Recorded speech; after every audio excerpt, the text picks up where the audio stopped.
Great taste. Sweet. Sour. So good to taste.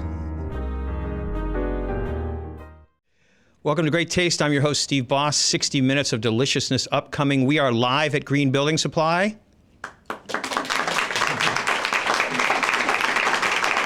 A little slow, but okay. Sometimes I make everybody do it again, but we won't do that. So thrilled to have all of you here. I am absolutely excited to introduce you to two lovely people who are standing next to me and some other people who are in the audience who are also going to be part of the show. This is Ortly Peters. She is from St. Louis, Missouri, and she has a fantastic story to tell you in addition to showing you some interesting things about food. And this is Zivit. Everybody knows Zivit. And is it Barzilay? I wanted to make sure that I pronounced that right. And Zivit is also going to clue you in on how to make fantastic hummus. So we have some little, I'll say just little pieces of information. So keep your eyes and ears open because you're going to, I think, many of you will learn some things that you didn't know about these particular dishes. And it should help you in your home cooking. It'll be a lot of fun. And we have all kinds of prizes also to dispense. I saw somebody clap, to dispense afterwards. Probably the same people will win them again. It just works like that. So anyway, welcome. Thank you for inviting me. Yes, and you came from St. Louis. Yes. And we're thrilled to hear about what you're doing because it's just an amazing story. And we're going to get to that in just a few minutes. But meantime, would you tell everyone what you're going to be making? Yeah, so I'm going to make burecas. Burecas is a puff pastry filled with, in this case, mix of cheese. It's originally Bulgarian or Greek or Turkish. But I'm originally from Israel, and in Israel it became very popular, like a street, let's say, food.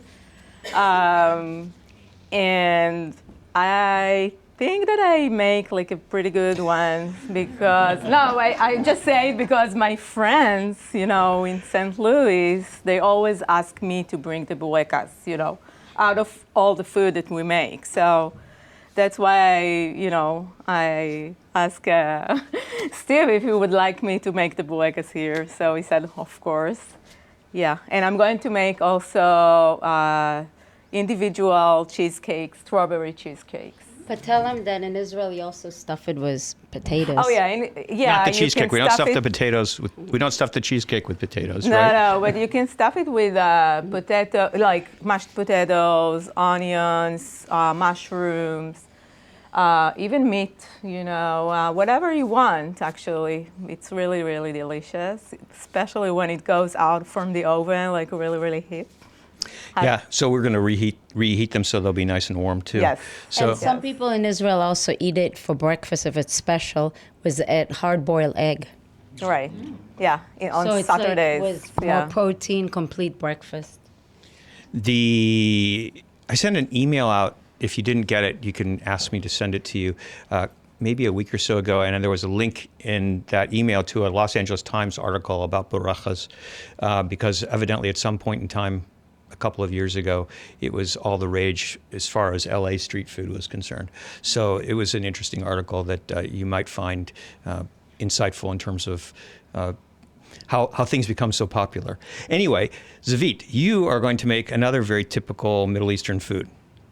It's very popular everywhere, hummus. And I learned from many chefs on YouTube, like 3 types, like they're like the experts. So I tested it and had my friend test it. And so I think I came up with a little bit tips from one and the other and combine it all together. So I'm happy because I love hummus and and I want good olive oil in my hummus. So. We are going to talk a little bit about olive oil at some point, and we're going to get a little bit, I don't know what the right word is, a little feisty about the word hummus and how it's used also, so you'll be prepared for that one. So first, while you ladies do whatever you need to do, I'd love to have Frances and Susan Knoll come up here, Frances Dickey, Susan Knoll come up and talk to all of you about their recent trip. They just got back from Sicily. They were there for 11 days on a Rick Steves tour, and I thought that would be fun for them to share a little bit. Oh, and a shirt, excellent. That's really, really great, you know. So come on over, Susan, come on over. Hi. Hello. No, Steve kind of twisted our arm here on this thing here. We're not really, we didn't come here to talk. But You didn't? No. we didn't really. Oh, well, I'm glad I twisted your arm. Yeah. So I would love to know, and I'll bet everybody would too, you know, you've never been on a tour before. Not on the Rick Steves tour, no. And so tell us a little bit about, everybody know who Rick Steves is? Yes. Yeah, he's the guy who, he's one of the best travel personalities. He's had a series on PBS for years and years and years. And I know, gosh, when we first went to Italy, we used his books all the time to just find our way around, to orient ourselves, to look, use his recommendations, for example, when we went to certain sites, to just take them around to get the historical background, the cultural background. It was great. So how did you end up deciding that you wanted to do this particular tour? Well, the main reason is that for the farm, March was about the best time to go. And Sicily was the furthest south in Europe that we could find. So, but we were really happy we did go because it was just great. So what for you was, if there was anything like a revelation as far as in your own experience in that 11 days? I think just seeing the countryside, to see what was all growing at the time, all the fruit trees that were already producing fruit, oranges, lemons, lots of olive groves, and I don't know what else. Well, we saw lots and lots of things, and the interesting thing, my shirt shows some of the cultures. You know, we saw a lot of ancient sites. Most of them were destroyed as one culture came in to destroy the other culture. And this doesn't even show all of them here. There's still some ancient ones down here that weren't on here. But so, as one guide said, you see the ABCs when you go here: another bloody castle, another bloody church, cathedral. So, so you see a lot of ancient sites, which is amazing. Being from Iowa here, we have nothing like that. So we see stuff from 800 BC, so it was pretty interesting. And the thing about Sicily is that there have been so many different cultures that have been a part of that particular area of Italy, which of course it wasn't even an area of Italy until 1860s. So there's influences there that don't exist on the Italian mainland, or at least not as strongly. So for example, many influences from North Africa, for example. Did you find that in some of the foods that you ate? Well, we're not food experts, Steve. So, but you're right that it really was all kind of conglomerated together. And even our tour guide, who's from Sicily, Palermo, he said that Sicilians don't even do genetic testing, ancestral testing, because we know we're all mixed together anyway. So, it's different from what we have here. When you were talking to me about the events on the tour, I think there were a couple of things that stood out. One was that not only did you have a guide who was from Sicily, but everywhere you went, there was a local expert who was a part of that particular day's activities. That was one of the things. And the second thing that stood out was that you got to participate in activities that you probably had never dreamed about. Like, for example, you took a cooking class. There were tastings of different indigenous grapes, for example, and wines. And I'm sure there were many other things, too. Yeah, I think that's one thing about the Rick Steves tours, is that they don't just take you to the tourist sites. You get, some of the back interesting things that you don't see on just the regular tour trips. So is there any one particular memory that stands out to you from that tour? I think I mentioned that to you too, about Ortly, which is a little island right off of Syracuse, and it's just kind of a small area. There were Roman the sites that we got to see there. And then also we had a little special impromptu boat ride, which was really nice, going around the island, most of the island, and then going into a cave, which a lot of people don't get to do on the boat trip because it depends upon the water level and the winds and so forth. So yeah, that kind of stood out to me. But the food also seemed really light and easily digested. For example, the pizza, we had a pizza demonstration by a place that does 800 pizzas a night on the summertime. And they showed us what they do is they make the pizza dough, they put it in the refrigerator for 24 hours, then they bring it out and they break it up into the size for each individual pizzas. And then they put it back in the refrigerator with the yeast for 24 hours. And so then they make the pizza the next day. And so it's really kind of pre-digested, and it's really easy to digest. And so all the food seemed pretty natural and easy. And you don't see a lot of overweight people running around there. Yeah. They move a lot. Let's put it that way too, right? They're constantly in motion. So, did you get to see anything in relation to what you guys do in terms of dairy? You know, we didn't get to see a lot. As we were doing, we take a bus tour, from Palermo to Catania. And so we were out and you could see a lot of kind of farmland, but mostly orchards. And so we, finally asked the tour guide, are there any dairy cows? And he said that they were mostly more inland and not so much on the outer areas like that. So we didn't get to really see anything really related. But we also suspected that a lot of we found out later that a lot of the cows are actually in confinement. And so Steve and I had this discussion in the past that buffalo, so you see it? Buffalo mozzarella is very white.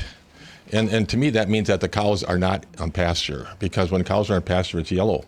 And we're starting to make mozzarella, and ours is yellow when we're on pasture. And so it turns out that, as I read about the history, the background, is that they are, I think, mostly in confinement, which is, I hate to report. But actually driving around, the landscape was very green compared to driving around Iowa this time of the year, where everything is black and nothing growing. Everything is very green. So they have I think, better care of the soil in that regard. So Francis and Susan have invited all of us to come with them on a trip to Sicily this fall. Just email them and they'll give you the details. just joking, because I know that some people might think I'm serious. Anyway, fantastic. Thanks so much for sharing that. And we are going to show people how to make labne, which is a typical Middle Eastern yogurt cheese with Radiance Dairy yogurt a little bit later. So, all right. Thank you, guys. Thank you. All right. Back to her. Oh, she's got a mic. She's good. Yeah. Oh, okay. What do you want to tell us about? You want to tell us about what you're doing? You want to show? Okay. So you'd like to show people what you're going to do. Make the burrekas? How to make the burrekas. Okay. Now, can I just tell them a secret first? Because this is pre-made puff pastry dough. Yeah. Right. It is. Right. So there's the first secret. You can make your own. Of course. But why? It's great, but why? No, it's too much work. In this case, usually I make it everything from scratch, but in this case, this dough is really, really good. You have another kind of dough right here,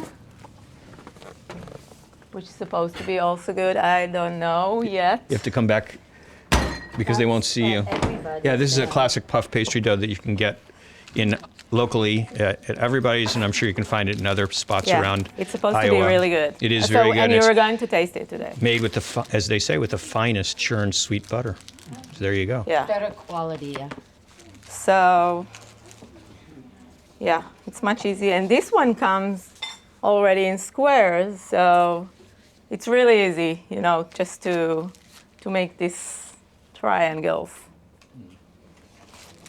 So what I do, basically, this is too big, so I cut it into half. So for those of you who are listening on the radio, way that you're going to use the puff pastry to make these burekas is going to depend on the size of the puff pastry sheet, which is one of the reasons why you wouldn't use phyllo dough, because it'd be a totally different type of stuffed pastry.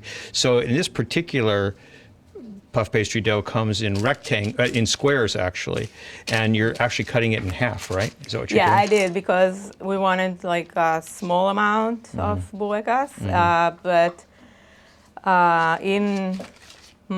usually I do like the whole square in my house, because, People can't eat just 2 bites, right? Of course. Okay.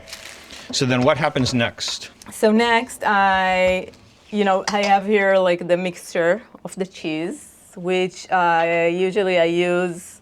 What I use, you can use whatever you want, but what I like to use Bulgarian cheese, which is like feta. It's salted cheese, and I use also like cream cheese and sour cream and mozzarella, grated mozzarella, and Is there any cheese in this? I'm not sure. Would you like to taste a little bit? I believe you. So this is the mixture in the mix, and I put like a little bit on the center. So basically, it's a teaspoon, Yeah. heaping teaspoon of your mix, and people can make the mix of any of the things that you mentioned, or they could add potato, or they could add spinach, or they could do all kinds of different things. Really, Exactly, yeah. whatever they'd like to do. It's creativity, right? There's no rule. Exactly, no rule. You can do it with Nutella. I'm Would sure that be it's mixed gonna with be cheese good. also? Yeah, I add a little bit cheese. I like it like that. So what Ortly's doing actually is she's taking the about two teaspoons or a tablespoon of the mix that she made, and then she's also, after she puts that on one of the triangles, she actually is adding a little bit of freshly shredded mozzarella to that too. And now I tuck it like that. So she's now pinching all the ends, if you can imagine, all the ends are being pinched with her fingers. Yeah. So she folded it over and is pinching all the ends so that it seals. Yeah. So now you see this little guy. And right, there's a little ball of your filling right kind of Yeah. in So- between the two ends. And then I do all the rest the same. And just to show you the rest of it, I whisk it with egg So there's an egg wash. wash. Thank you. And And that's just so it's pretty, right? yeah, it's also the taste, I think. Yeah. And then sesame seed. And some sesame seeds on top to finish it off. Yeah. Okay. And then it goes to the oven for One about more thing.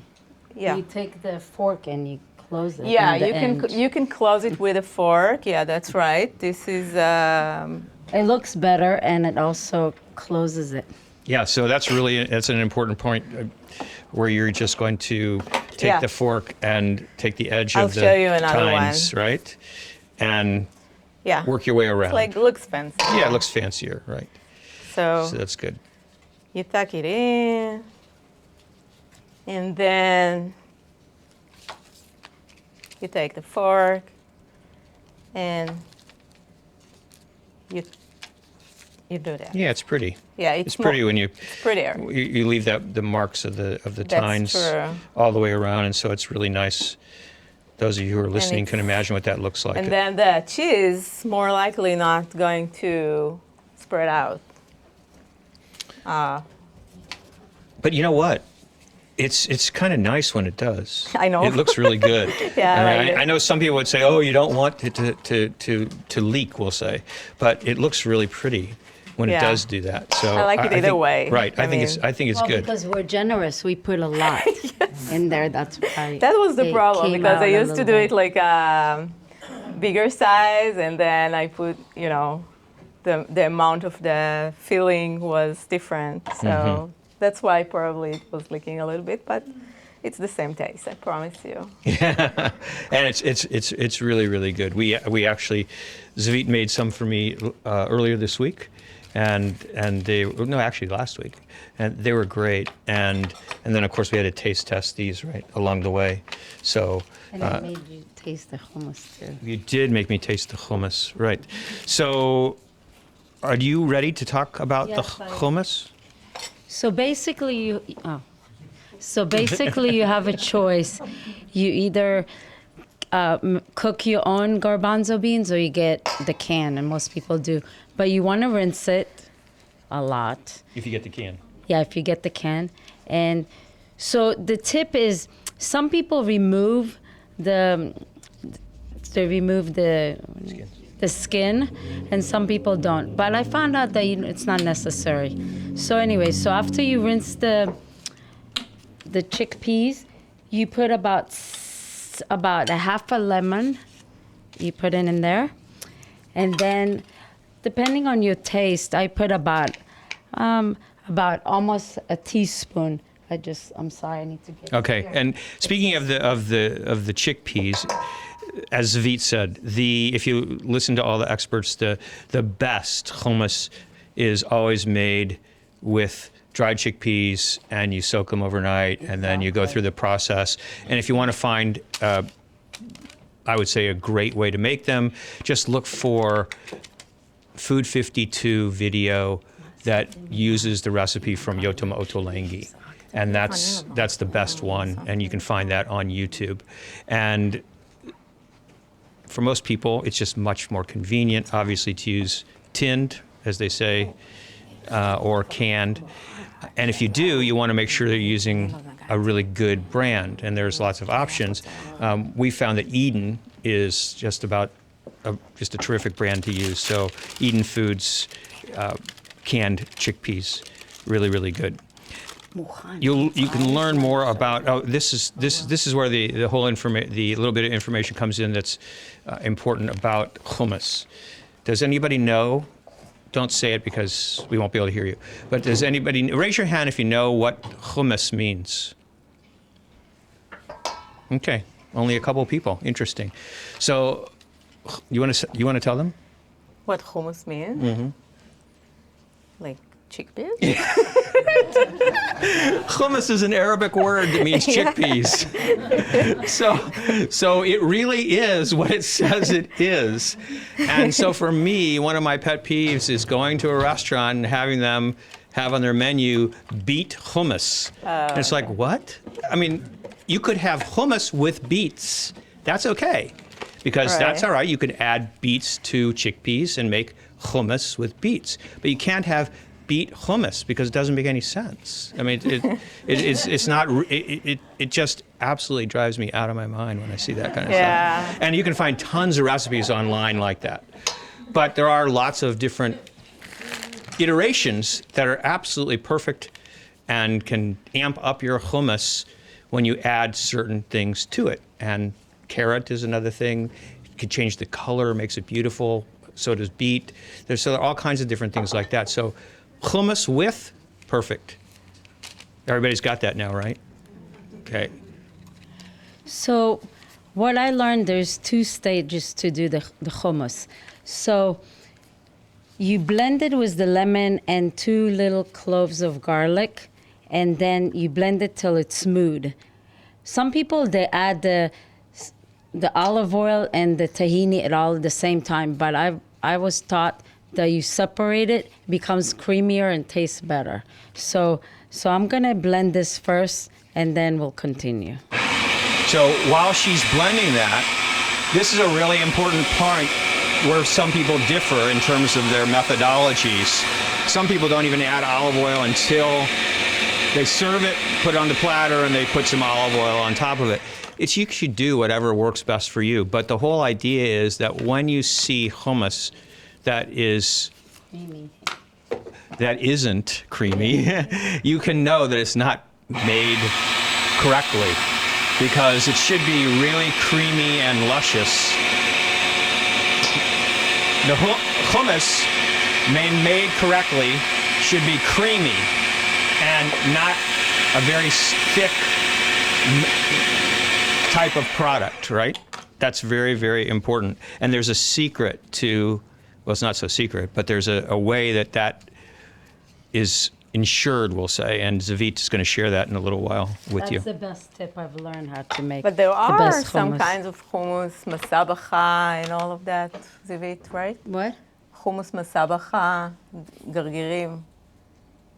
It's like a I've kind of never made hummus it like that it's not a creamy hummus. It's like a different, it's like more grainy hummus that Where's that?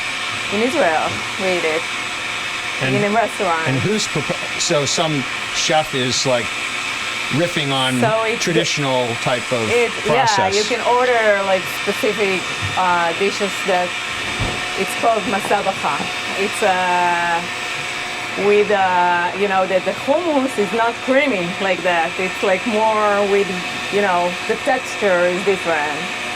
This is very interesting. Yes, and they put also eggs, like boiled eggs. But it's a riff on. it's a different it's different, hummus, right. but It's a they have different like a hummus. different kind of Okay. It's really good. Okay. By the way. Okay. Well, maybe we'll have to make that someday. I don't know to make. I don't know how. Maybe my friend Ellie, but Okay. Well, for the most part, unless you have this specific type, yes. it's creamy. Yeah. So this is the most important tip. If you want it really creamy and fluffy, you have to add ice every once in a while, and that's what makes it fluffy and creamy. And that's how you make a really great hummus. And there is a scientific reason for that, and nobody should ask us about it because we're not going to be able to tell you. But if you look into it, you will find that it can be explained as to why the ice does that. So, And if you don't use ice and you use too much water, it's going to be too runny. So it's important not to use too much water if you don't have ice. right. So ice, not cold water. Actual ice is really important. We'll try not to talk while the mixer is running. But the other thing about hummus is that it does require tahini. And I have had so many people tell me, oh, I don't like hummus. And I would ask them why.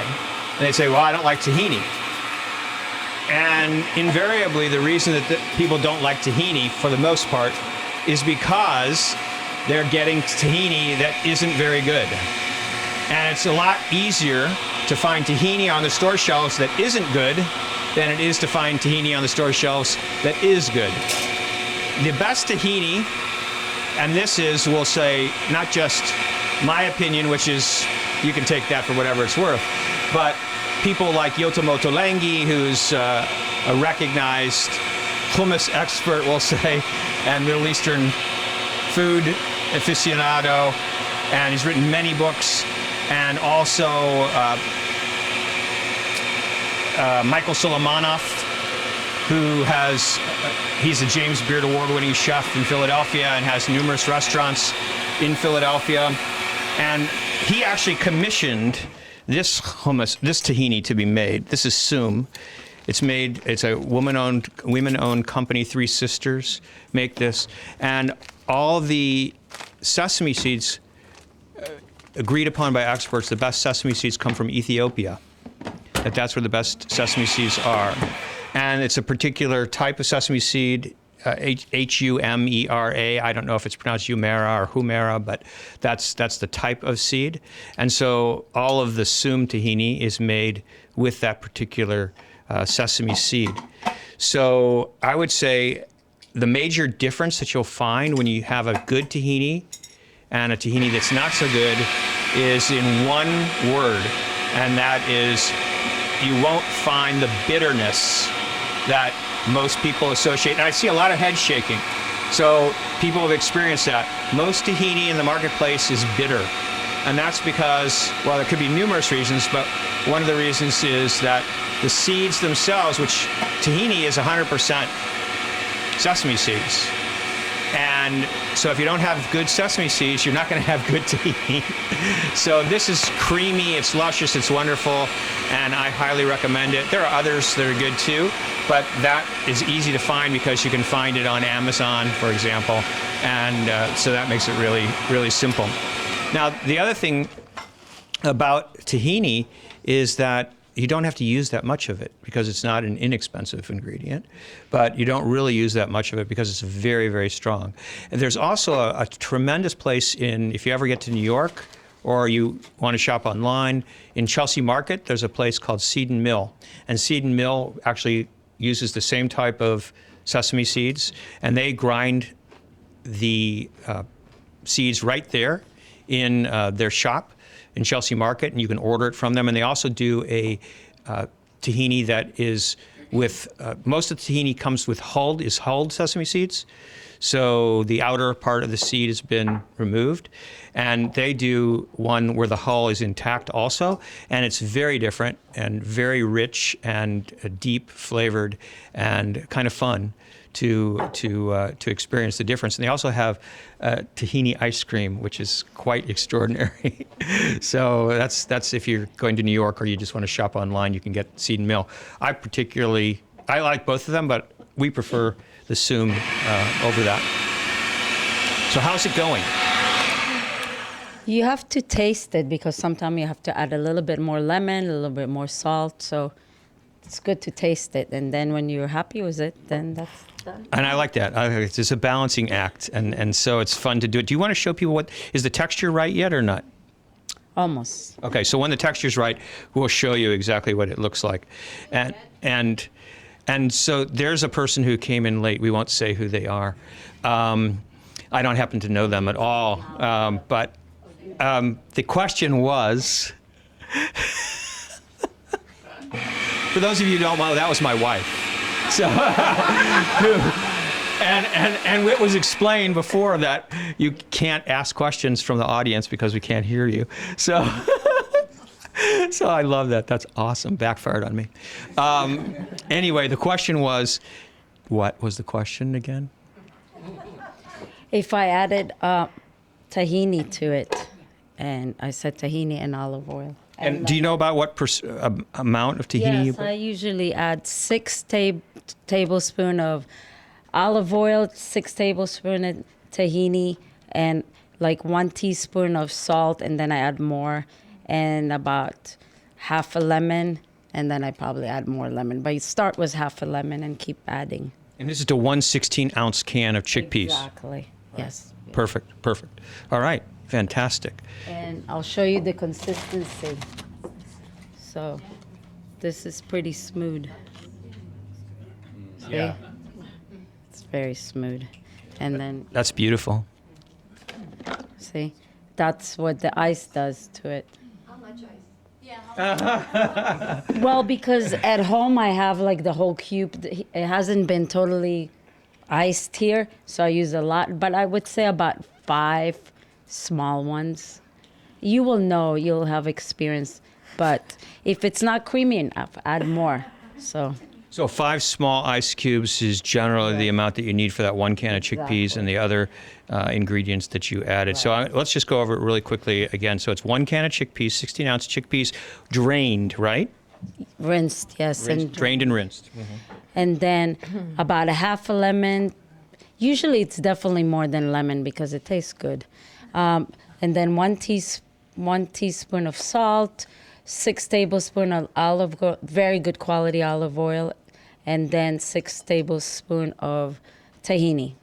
And that's the right ratio. Some people add a little cumin, so you can play with it. You can add cumin. That's very popular to add. Oh, and 2 little cloves of garlic.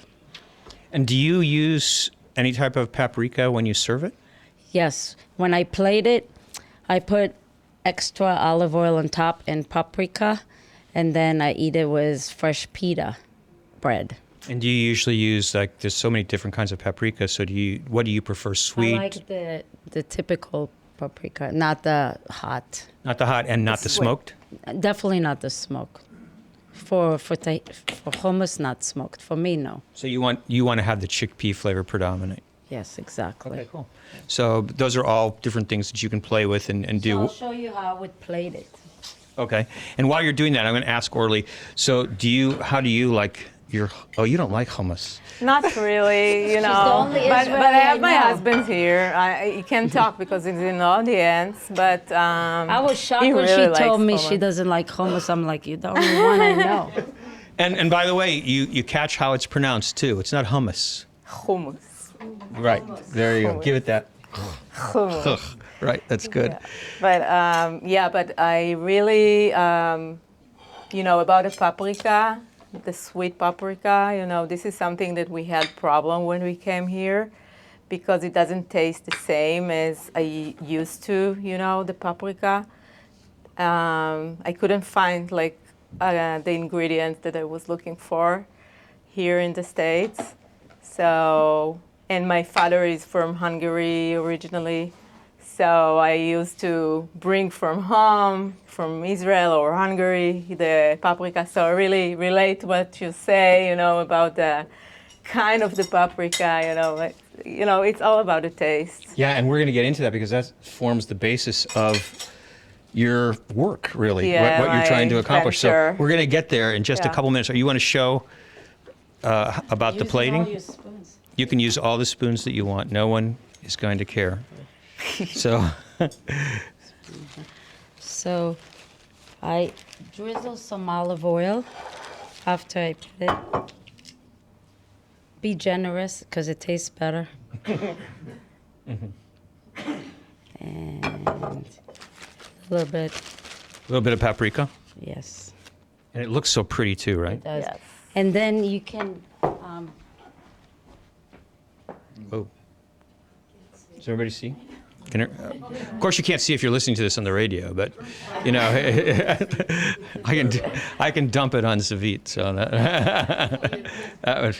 and then you can eat it with cucumbers. Tastes really good, and pita chips. All kinds of things. Yeah. Yeah. And it's a very satisfying and filling meal. You can eat it any time of the day. What? It's also good with burekas. Yes, it does. It goes really good with burekas. Okay, it goes really good with barajas. Here, you wanna do Everybody's going to want to try to. Here, do the tasting. I think I'm going to, if I taste right now, all these people, I don't know how many people are here, 50 people, whatever. I mean, I think I'm going to get a lot of dirty looks, probably. And I don't really want to do that because we still got part of the show left. So I think it's a good transition, though, before Orly talks about what she's up to have Mike and Ryan come up and tell us a little bit about what they're doing, because it's pretty exciting. And do you want to come up and tell us what's happening? Yeah. This is great. So these are two young guys who are entrepreneurial minded and are trying to fill a little bit of a void, I'll call it, in a marketplace that many people are familiar with, the marketplace of energy bars, right? Energy bars, protein bars, whatever the hip word is for bars. Yeah, so what happened? How did this start? And tell us all about it. Well, basically started, I wanted to make a bar that didn't have sugar, preservatives, natural flavors is a big one coming in, health bars. And yeah, so I started creating these. But how did there's a particular theme about all this. Yeah, these bars, they're made Ayurvedically, which coming here to Fairfield and studying at MIU, taking some Ayurvedic classes, it's kind of a preventative take on health versus more reactive. Part of that is just looking at what you put in your body to create balance. So I was studying that, and Mike and I were hanging out, and he wanted to make bars, and I was like, let's just do some Ayurvedic bars, I think it's really fascinating because last night I was reading an article in Runner's World, and the article is about the fact that it was really talking about how it was important for everyone, but runners also, since that's the that's the audience of that magazine, to minimize their intake of ultra-processed foods. But they were also talking about how when people are, we'll say, in training for marathons, for example, or other types of triathlon competitions, things like that, that they tend to consume more protein type drinks, more bars like you're talking about that all of us are familiar with, whether it's Laura bars or Cliff bars or whatever. And it's suggested, and I thought this was pretty fascinating, that people, if they're going to consume those bars, that they actually look for bars that are made with the whole fruit and nuts, as opposed to bars that have lots of other ingredients in them. And I got a kick out of that. I thought that, well, that's pretty interesting because these guys are going to be on the show, and that's what they're trying to do. Yeah, that fits perfectly to have actual whole food instead of a lot of fillers and sweeteners and sugars and things. So these bars are actually, the name of your company, or the name of the bars is Ojas Bars, Ayurvedic Vitality. I like that. And you have 3 different types of bars. Do you want to explain why you do it that way? Yeah, sure. So in Ayurveda, there's basically 3 different elements that make up the body. They would like you to speak up a little louder. So anyway, there's 3 different kind of elements. They're called doshas that kind of form the body. If you get online, look up Ayurvedic doshas. You can find some more information. It's a lot to go over right here, I'm sure. But I know a lot of people in this town are pretty familiar with Ayurveda. So we've got one for each dosha. So we have vata. To pacify that, we have a base of dates and hemp seeds. For pitta, it's pacified with mango and mint as the base. And then also for kapha, we use figs and honey. And the honey is uncooked. And then, got some laughs out there. Now, you know what? People think that is funny, but it's not. I want to put it into a little bit of different perspective. We're talking about honey, and we're talking about that in Ayurveda, it's a principle, at least what I'm familiar with, maybe not, and you guys are familiar with too, maybe not in all the different riffs there are, that honey can't be cooked. It shouldn't be baked with, for example. It shouldn't be eaten with hot foods because it changes the chemical nature of the honey is changed, and it doesn't have the benefits that honey, which is regarded as a very important food, does. So I'd just like to give another perspective, which is that in Europe, the organic regulations for producing honey organically state that the honey can't reach a temperature in the production process over the temperature of the internal hive.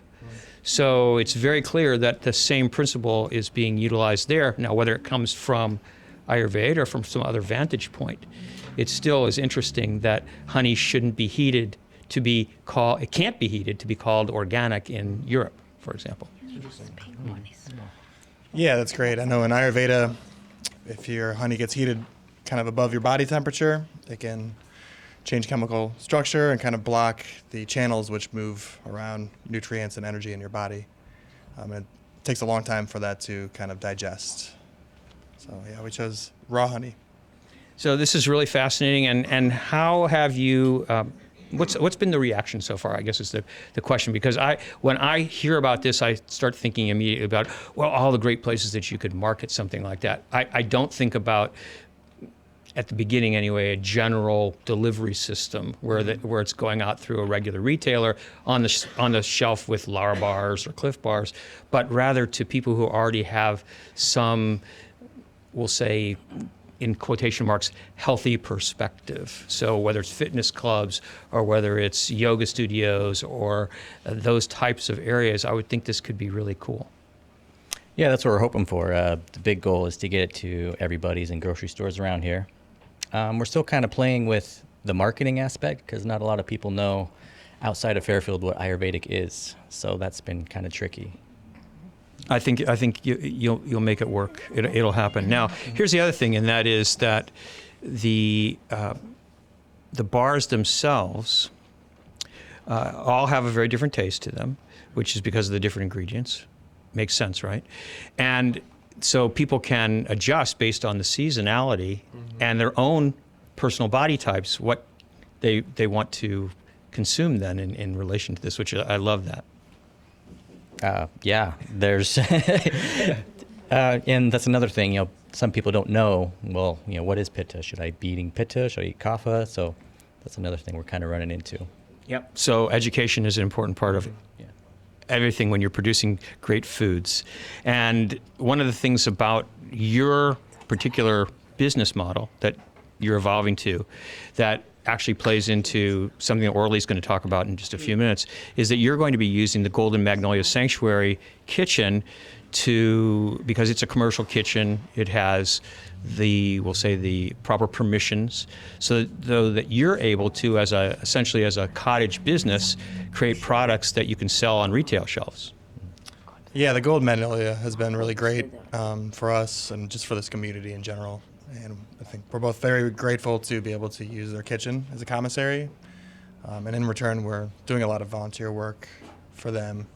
They have a lot of work that needs to be done. I know they have big plans for all the different rooms, and there's just a lot of cleaning up and organizing.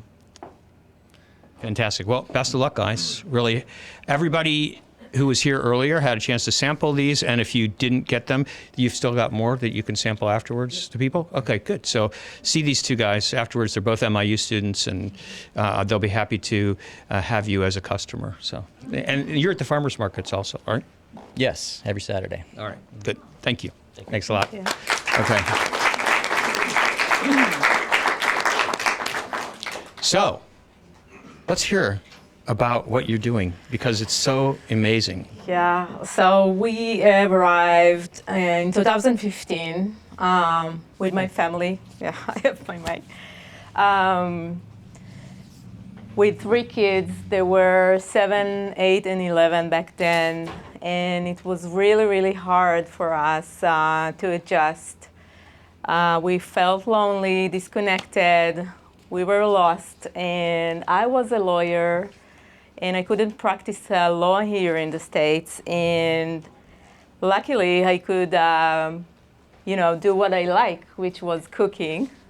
And it was really good because I figured out that I can reconnect, we can reconnect through food to our roots, and it really helped my family to adjust better and quicker. So after 3 weeks, we got the cargo, and there was rice, like 2 bags of rice, mistakenly, we got the rice from the kitchen. And I made it to my daughter, and she said, "Mom, it tastes like home." And then I realized, okay, I'm gonna find all the food and ingredients that taste like home in St. Louis. But it was hard to get this. And my mom started sending me packages with food and products. And I went to Chicago to buy, because they have more variety there. And I thought this can be happen, this is something that got to be solved. So I tried to cook as much as I can, and my kids really loved my food, and they didn't want to go to eat at restaurant that the taste of the food didn't really taste the same, also in an authentic restaurant, so cold. So I decided that I want to fix this up, and I also met a friend of mine that she was from the community, and she's an amazing baker. And she was talking about launching her business. We were discussing about launching maybe bakery or coffee shop, because her bakery were really, really good. And I thought about how the community would benefit from her really good. And so I helped her, and we opened a Facebook page, and I helped her marketing there through the Facebook page and the Facebook groups. And we took some pictures and nice boxes. We bought some nice boxes in Amazon. To make the story short, it took us 3.5 years to launch our food business. And I thought it was too long. And so I thought, okay, we need to solve this problem as well. So what I do now, I created an app that it's a marketplace that it's for buying and selling homemade food, but it's also supporting home cooks to launch their business. We provide all the resources that they need to about the regulations and all the marketing that they need. Like I call it the Etsy for home cooks, if anyone know Etsy. So they really can create their own shop, and this is going to be like a crowdsourcing, from all the users. And we host cooking classes, and I'm really excited to be here. This is something that I do all the time. This is, we do it, and people will be able to do the same. They will be able to do the same in the app or in person. And I'm excited about it. I think the other thing, though, is that you found when you started on this, you found that there were so many other people from many different cultures in St. Louis that you met that were feeling the exact same thing that you were feeling, that they were feeling lost, that they were missing their taste of home, and they were trying to recreate those in their homes the best they can. True, yeah. And so you essentially you've created not just this support system for home cooks, but also a community-based support system for people from cultures all over the world. Yeah, that's true. Also immigrants, but also for newcomers, that American people who move from state to state that miss their food. The bagel from New Jersey, or seafood from Maine, or barbecue from Texas. They always say it's not the same, and they miss the food. And when they go to visit their hometown, they have a checklist. They go to restaurants, or they go to eat that food that they miss the most. And usually it's not about the food, it's about the memories, it's about the experience that they had with with people over there. So we can recreate that again, and through meetups and cooking classes. People are lonely. 60% of the American people are lonely. This is an epidemic. It was called an epidemic by the Surgeon General in May. And this is something that needs to be solved. And what's a better way to do it but food?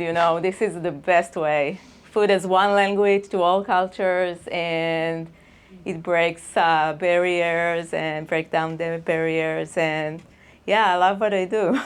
That's for sure. I love the fact that it's not just virtual. It's also in person. Right. Because when I go to social media, and that's what I also talk to my friends, when I started to check the market. When I go to social media and I scroll down and see all these beautiful pictures in Instagram, so it just makes me more homesick because, I can't taste the food.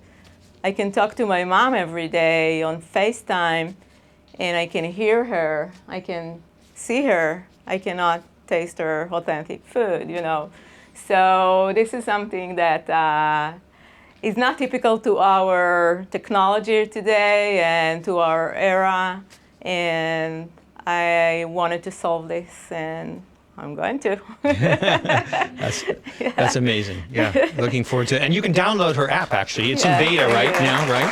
It's a beta version right now. It's on the App Store and Google Play already. Now I call it the Instagram for food because it's like only pictures, but we're developing the marketplace and the transactions that people will be able to buy and sell from each other, but also create meetups, and I call it travel the world without a passport. People come to my house to see me cooking in my kitchen, in my Israeli cuisine. I go to other people, my neighbors, and they have like the Moroccan kitchen or Vietnamese kitchen or South Korea, whatever, just pick it. And it's amazing because you get to travel the world. I think we're about. He's good. Yes. We're talking about Jason Strong, who's giving me signals, and it's always so sad when I see him do that because that means we have to start winding things down. So thank you so much for what you're doing and for coming. It's great. Orly Peters. And would you put those carrots in too when you put the other stuff in? Yes, I would sure. appreciate that so much. Sure. So I want to talk to you for just a couple minutes then about olive oil, because olive oil is such a tremendous, it's such a magnificent ingredient, and it's an ingredient that's used throughout so many cuisines from around the world, especially Middle Eastern cuisine, and it's very misunderstood. And I'm just going to give you a couple examples because I know my wife's thinking that, don't get carried away, don't go overboard, don't go crazy, and people think you're just a totally wild man about olive oil, but it's true, I am. And the thing about olive oil is that, for example, we looked at some hummus that's ready-made on the store shelves, and one of them had two different oils in it. One was canola oil, and the other oil in it was olive pumice oil. Now, olive pumice oil is the lowest quality of olive oil that exists. There's nothing lower than olive pumice oil. It's an inedible oil. The truth is that unless you buy an extra virgin olive oil, and we don't have time to go into all the different intricacies involved in even figuring out which one of those to buy, but unless you buy an extra virgin olive oil or a virgin olive oil, everything else is an inedible olive oil that's had some edible extra virgin or virgin oil added to it so that it becomes edible. So in other words, it's all chemically processed unless it's extra virgin or it's virgin. So when you see on a label pure olive oil, that's a chemical product. It's a product that is inedible and it has had extra virgin olive oil added to it to make it edible. So that's a reason that when you look for olive oil to buy, you only want to buy extra virgin olive oil or virgin olive oil. You don't want to buy any other kind. Light olive oil, that doesn't even exist. It doesn't even exist. It's like, I was at a restaurant in Memphis a few months ago. They had all these big bottles of super Tuscan olive oil. What is that? I mean, that's just somebody's idea of marketing. And they're basically putting something over on you. So you have to really understand it's not just about olive oil, but in the marketplace that we live in today, in today's food marketplace, it's all about marketing, and you're the target. That's just the truth. So you have to become an informed person to really understand what it is that is worth putting your hard-earned cash into, and what types of individuals to support in that regard.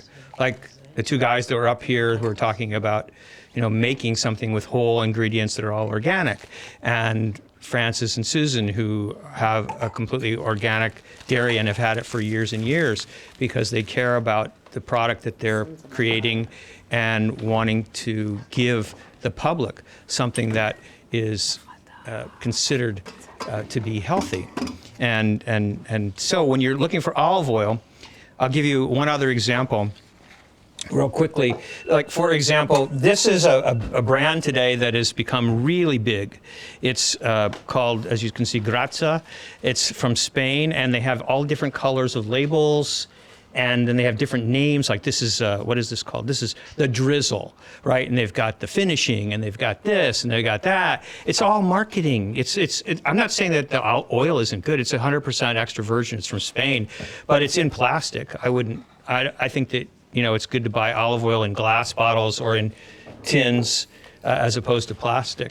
But the other thing is that you can also look, because all good olive oil should have an origin on it, because it needs to have it anyway. It's a law that says where it's from.